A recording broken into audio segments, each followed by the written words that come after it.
Há algo que não se diz em voz alta, porque dito em voz alta soa a ingratidão, soa a capricho, soa a problema de pessoa privilegiada que não sabe o que tem, mas está lá. Na noite, quando apagam as luzes. No domingo à tarde, que se sente mais pesado do que qualquer segunda-feira. Naquele momento, depois de conseguir algo que perseguiste durante meses, quando o festejo dura 3 dias e depois regressa exatamente o mesmo estado de antes. Tens trabalho, tens pessoas que te querem, tens algo para contar quando alguém te pergunta como te vai, e há um vazio. Não pequeno, não ocasional. Um vazio que está ali há mais tempo do que queres admitir e que não tem nome claro, nem causa óbvia, nem solução visível. Não lhe chamas depressão porque funcionar e depressão não cabem na mesma frase, pelo menos não na tua cabeça. Não lhe chamas crise porque não há nada partido. Apenas está esse vazio. E a pergunta que não te fazes diretamente porque não sabes o que fazer com a resposta. Por que razão, se tenho tudo, me sinto assim? Hoje quero falar-te disso. A partir do que vivi, a partir do que a filosofia estoica me ajudou a ver quando já não podia continuar a ignorá-lo. Isto é, estoicismo para vencedores. Houve um período na minha vida em que tinha tudo segundo os critérios que me tinham ensinado a usar. Trabalho estável, relações, saúde, a vida que se supõe produzir satisfação quando a constróis bem. E havia algo que não batia certo. Uma espécie de ruído de fundo que não desaparecia. Uma sensação de que estava a viver uma vida correta que não era exatamente a minha. Ignorei-o durante anos porque ignorá-lo era mais fácil do que olhar-lo de frente, até que li algo que Sêneca escreveu há 2000 anos e que me caiu com a força de algo que já sabias, mas nunca tinhas ouvido em palavras. Disse que a maioria dos homens não vive. Prepara-se para viver. Espera que chegue o momento em que tudo esteja em ordem, em que o trabalho esteja resolvido, em que os filhos estejam crescidos, em que a dívida esteja paga. E esse momento não chega. Ou chega e não se sente como se supunha que se ia sentir. E então o vazio que sempre esteve ali, que se manteve calado enquanto estavas ocupado a construir as condições para viver, aparece com toda a sua presença. Foi isso que me aconteceu. Hoje vamos falar de 5 razões pelas quais esse vazio existe, embora tenhas tudo. Não para acrescentar peso, para que possas finalmente nomeá-lo. Porque o que consegues nomear, podes começar a trabalhar. E antes de entrar, quero dizer-te algo sobre o vazio, que poucas conversas dizem diretamente. O vazio não é o inimigo. Sei que se sente como inimigo. A urgência de o preencher, de o tapar, de fazer com que deixe de estar ali, é real. Mas o vazio é o mensageiro mais honesto que tens. É a parte de ti que sabe que algo não está alinhado, que algo importante está a ser ignorado, que a vida que estás a viver e a que poderias estar a viver ainda tem uma distância entre elas. Um mensageiro que há muito tempo ignoras. E como todo mensageiro ignorado, não se vai embora. Fala mais alto. Os estoicos diziam que o primeiro acto da filosofia é examinar as impressões, não fugir delas. Examiná-las. Perguntar-lhes o que dizem realmente. É isso que vamos fazer hoje, com o vazio que sentes. Primeira razão. Construíste a vida que outros esperavam, não a que tu escolheste. Há uma diferença entre a vida que queres e a vida que aprendeste a querer. A segunda chegou primeiro. Chegou quando eras demasiado pequeno para a questionar. Chegou em forma de expectativas familiares, de modelos sociais, da imagem do que se supõe ser uma vida bem conseguida, segundo o contexto onde cresceste. Estabilidade, respeitabilidade, uma posição visível. E construíste isso, com esforço real, com anos de trabalho genuíno. O problema não é que o construíste mal. O problema é que, a dada altura do processo, deixaste de te perguntar se aquilo era realmente o que querias. Ou talvez te tenhas perguntado e a resposta era demasiado custosa de atender. Porque atender-la implicava questionar coisas que já estavam construídas. Desiludir pessoas que tinham apostado naquela versão de ti. Por isso continuaste a construir. Marco Aurélio escrevia nas suas meditações algo que me pareceu desconfortável da primeira vez que o li. Dizia que a fonte de todo o sofrimento desnecessário é viver segundo a opinião dos outros, em vez de segundo a própria razão. Não o dizia como crítica, dizia-o como diagnóstico, porque ele próprio o tinha vivido. Tinha sido desenhado desde criança para ser imperador. Essa foi a vida que outros construíram para ele antes de poder ter opinião. E passou anos a tentar encontrar dentro dessa vida obrigatória algo genuinamente seu. Encontrou-o na filosofia, no trabalho de distinguir entre o que fazia porque devia fazê-lo e o que fazia porque genuinamente o escolhia. A pergunta que esta primeira razão te deixa é direta. Daquilo que construíste, quanto escolheste tu, não quanto esforço puseste? Quanto do que há na tua vida reflete o que genuinamente valorizas versus o que aprendeste a valorizar para encaixar na narrativa correta? Há algo que quero acrescentar a partir do que eu vivi. Reconhecer que construíste a vida que outros esperavam não produz de imediato o mapa do que tu queres. Produz primeiro confusão. Porque se passaste muito tempo a construir segundo critérios herdados, os próprios podem estar atrofiados, precisam de prática para se tornarem audíveis de novo. A forma como comecei a recuperá-los não foi dramática. Foi prestar atenção ao pequeno. Que tipo de conversas me deixavam com mais energia no final? Que atividades fazia sem que ninguém me pedisse? Que problemas achava interessantes, embora não tivessem recompensa óbvia? Esses sinais pequenos, acumulados com o tempo, começaram a desenhar algo. Não um plano completo. Uma direção. E uma direção, embora não seja perfeita, já é infinitamente melhor do que o movimento sem norte que o vazio produz. Há algo que me levou tempo a compreender sobre isto. A vida construída para outros nem sempre se vê mal vista de fora. Por vezes vê-se exatamente como se supõe que uma boa vida se deve ver. O problema não está nos elementos. Está na origem da escolha desses elementos. Quando escolhes a partir do que tu valorizas, cada parte da tua vida leva a algo teu, embora não seja perfeita, embora tenha dificuldades, é tua. Quando escolhes a partir do que outros esperam, há algo em cada parte que não acaba de se sentir como próprio, embora seja sólido, embora seja respeitável.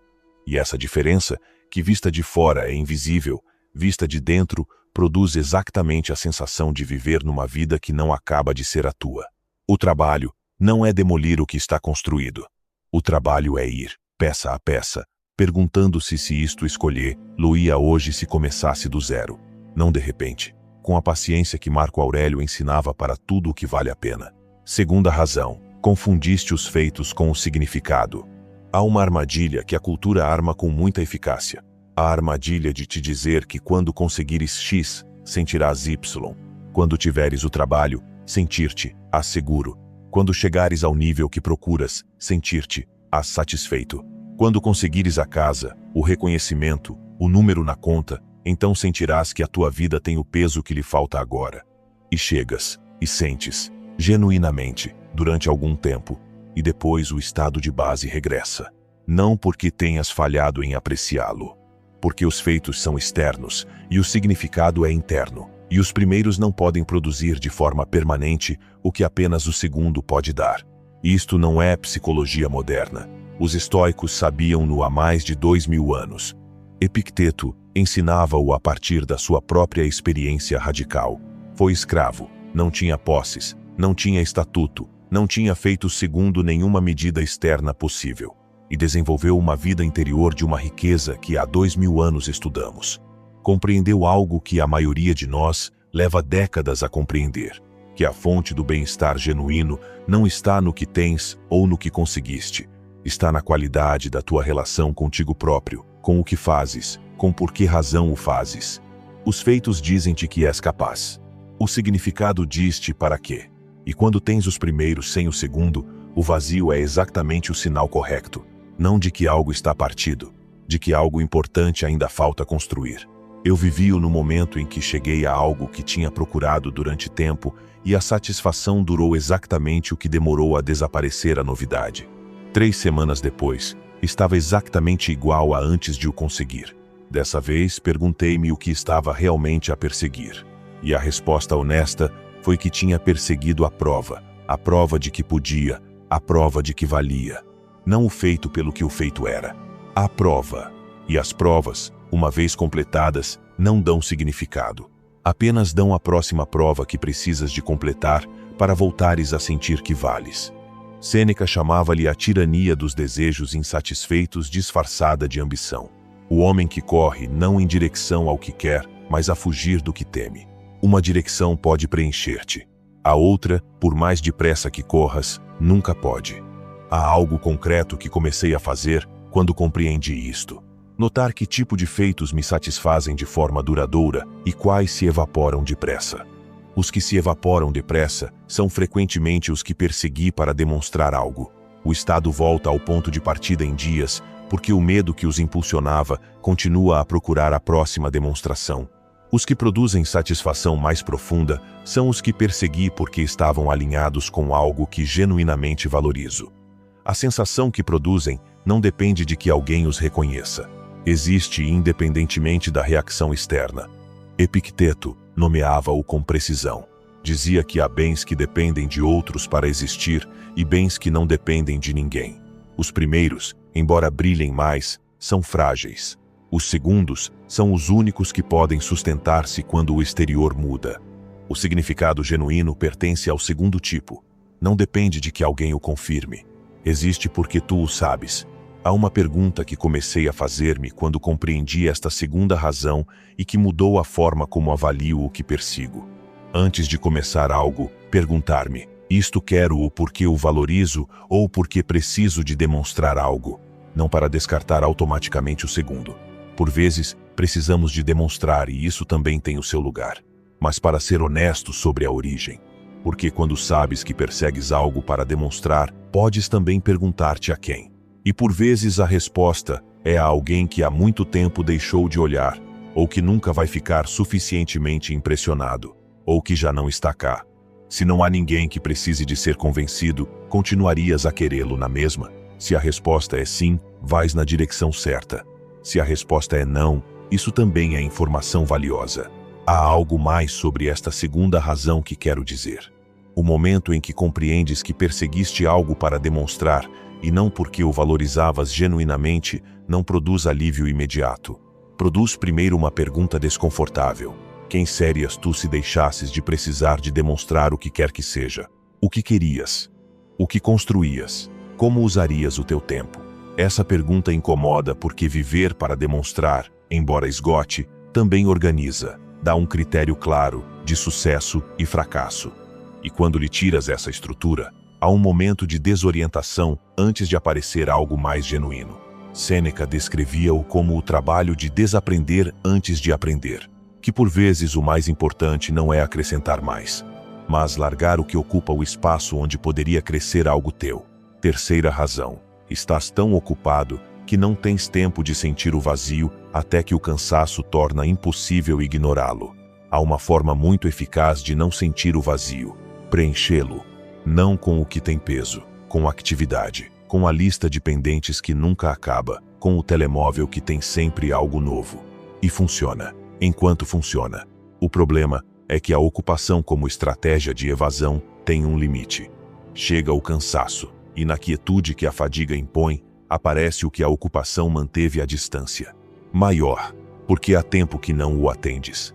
Eu reconheci isto numa noite de domingo, em que estava exausto de uma semana intensa e não conseguia dormir, sem telemóvel porque a bateria tinha morrido, sem nada para fazer porque já não tinha energia para fazer nada.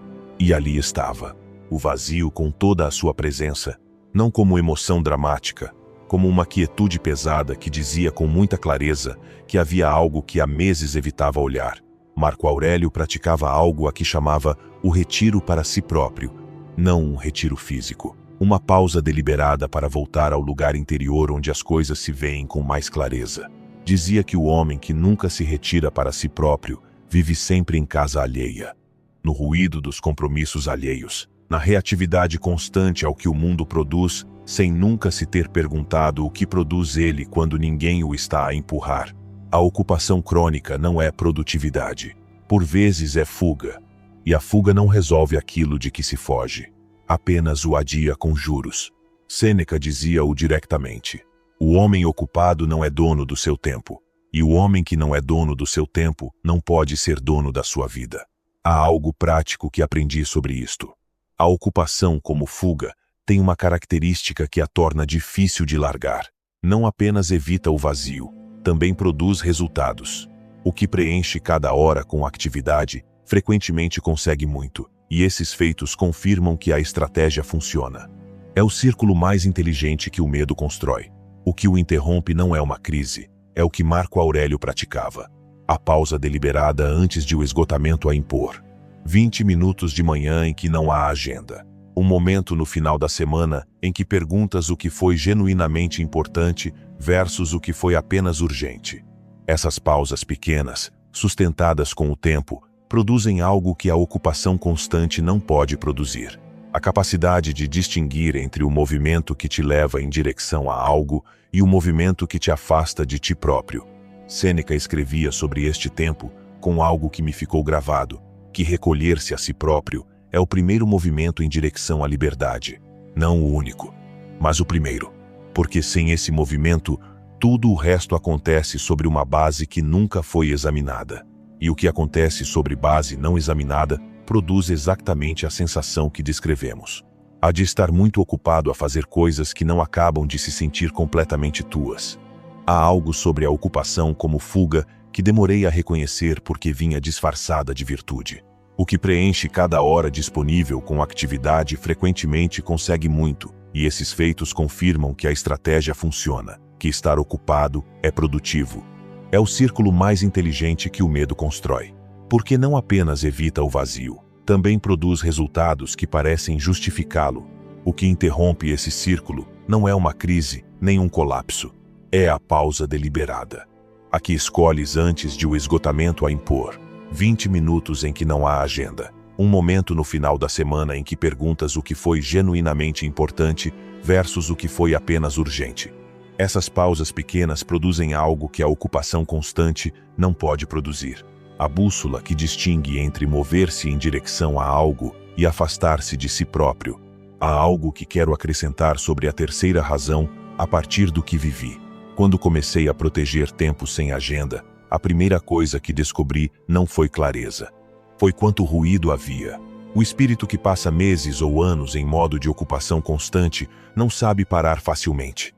Procura a próxima tarefa. Inquieta-se no silêncio. Mas com o tempo, com a prática de sustentar essa quietude embora fosse desconfortável, algo começou a mudar. Começaram a aparecer pensamentos que não tinham tido espaço. Coisas que importavam e que a urgência cotidiana tinha adiado indefinidamente. Clareza sobre situações que há meses não conseguia ver bem. A sensação, cada vez mais frequente, de saber o que realmente queria em vez do que a agenda ditava. Marco Aurélio descrevia esse espaço interior como a única propriedade que ninguém te pode confiscar. O ruído exterior pode preencher tudo, mas não pode entrar ali, a menos que tu o deixes entrar. Quarta razão. Tens a vida de alguém que chegou e não sabes para onde ir agora. Há um território existencial que ninguém prepara para habitar. O de ter chegado, não ao sucesso em abstracto, ao ponto específico que imaginaste como destino quando estavas a construir, a posição, o nível de vida, a versão de ti que queria ser, e estar ali, e não saber o que se segue. É um dos vazios mais desconcertantes disponíveis, porque não tem nome social. Quando alguém não chegou, o caminho é claro, continuar. Quando alguém chega e se sente vazio, não há narrativa para isso que não soe a problema de pessoa afortunada. Mas está ali. E a razão não é ingratidão. É que os seres humanos não estão desenhados para o destino. Estão desenhados para o caminho. Para o movimento com direção. Para o desafio que exige o que temos para dar. E quando chegamos ao destino que imaginamos, se não há um novo horizonte, algo em nós diz que falta alguma coisa. Isso não é defeito. É o sinal de que precisas de um novo horizonte. Marco Aurélio nunca deixou de procurar esse horizonte. Tinha todo o poder do mundo conhecido e continuava a escrever naquele caderno privado sobre como ser melhor pessoa, sobre como ser mais útil, sobre como alinhar o que fazia com o que genuinamente valorizava. Não porque não tivesse suficiente, porque compreendeu que o movimento em direção a algo maior do que nós próprios não é um luxo para quando estiveres satisfeito. É a condição para a satisfação. Sêneca chamava-lhe viver em direção a algo. O homem que não tem um horizonte para o qual se dirigir, não caminha, vagueia. E o vagabundo, embora percorra muito terreno, nunca chega a nenhum lugar que sinta como seu. em direção a que estás a viver neste momento. Não o que tens. Em direção a que te moves. Quero acrescentar algo sobre isto que a versão simplificada costuma omitir. O novo horizonte não tem de ser maior em termos externos. Pode ser mais profundo. Pode ser algo que sempre quiseste fazer, mas que deixaste para quando houvesse tempo. Uma forma de contribuir que te importa, mas que não produz o tipo de reconhecimento que perseguiste até agora. Uma relação que queres construir de forma diferente. Uma parte de ti que há muito tempo não desenvolves. Marco Aurélio, nos seus últimos anos, não perseguia mais poder. O que perseguia era ser melhor, não em termos de feitos, em termos de caráter. Esse horizonte não se esgota, porque há sempre mais distância entre quem és hoje e quem poderia ser amanhã. E caminhar em direção a essa distância, embora devagar, produz algo que os feitos externos não podem produzir de forma permanente. A sensação de movimento genuíno. Há algo que quero dizer sobre este novo horizonte, porque a versão simplificada pode soar como que basta fixar uma meta maior. Não é isso. O novo horizonte que preenche o vazio de quem já chegou não é necessariamente maior em termos externos. Pode ser mais profundo. Por vezes o horizonte de que precisas é interior antes de ser exterior.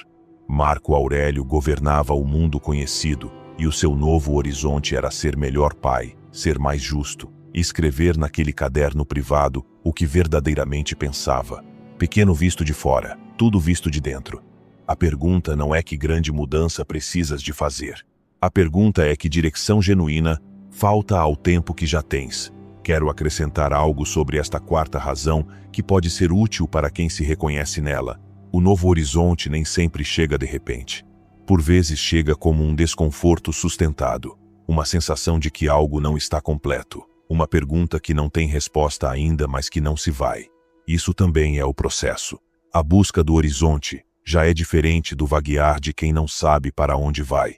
A busca tem intenção, e a intenção, embora pequena, transforma o tempo em material de trabalho em vez de algo que passa enquanto esperas que comece o importante. Encontrei isso primeiro no pequeno. Em prestar atenção a que conversas me deixavam a pensar depois. Que tipo de problemas me prendiam embora não tivesse de os resolver. O que me importava quando ninguém me olhava.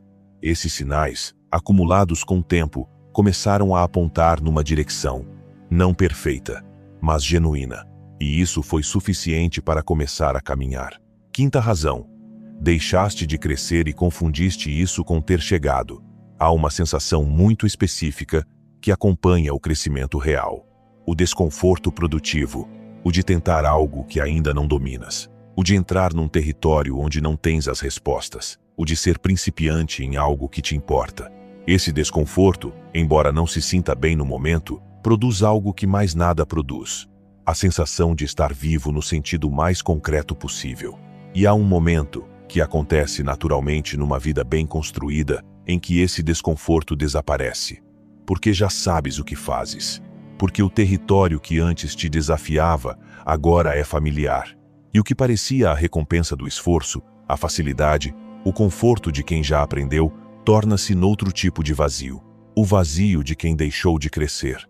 Não de repente, gradualmente, sem que haja um momento em que decides deixar de crescer. Apenas começa a haver cada vez menos do novo, do desconhecido, do que te empurra a usar tudo o que tens.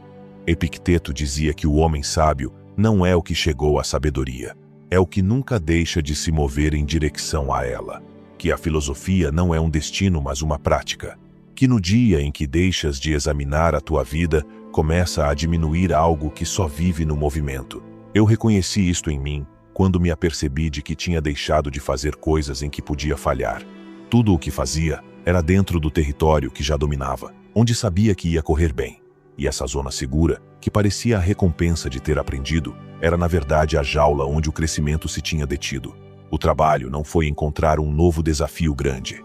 Foi encontrar algo que me importasse suficientemente para arriscar-me a não o fazer bem.